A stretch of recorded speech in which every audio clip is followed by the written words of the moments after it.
नमस्कार, मी पूजा. दैनिक गोमंतकच्या इव्हिनिंग बुलेटिनमध्ये तुम्हा सर्वांचं स्वागत. जाणून घेऊया दिवसभरातील महत्त्वाच्या घडामोडींबद्दल.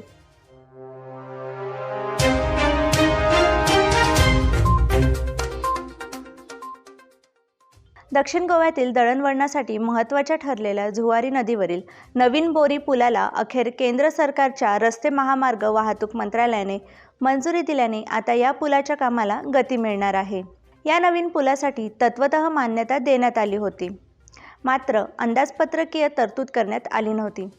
ती आता करण्यात आली आहे.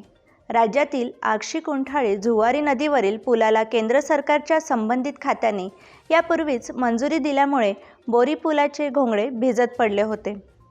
मात्र आता पूल बांधकामासह दोन्ही बाजूंच्या जोड रस्त्याच्या कामाची फाईल हातावेगळी झाली असून त्यासाठी वित्तीय अंदाजपत्रकातही तरतूद करण्यात आली आहे. देशातील विमानतळ नागरी उड्डाण आयुक्त कार्यालयाकडे नोंद नसल्यास डिसेंबरनंतर दाभोळी विमानतळ आंतरराष्ट्रीय विमानांसाठी बंद होण्याची शक्यता असून तसे झाल्यास सध्या मंदीत असलेला गोव्याचा पर्यटन व्यवसाय अधिकच कोलमडण्याची शक्यता आहे. पर्यटन हंगाम सुरू झाल्यामुळे सुकामेव्याला मागणीही वाढली आहे. पणजी, मडगाव, मापसा आणि इतर शहरात खरेदीही वाढत आहे.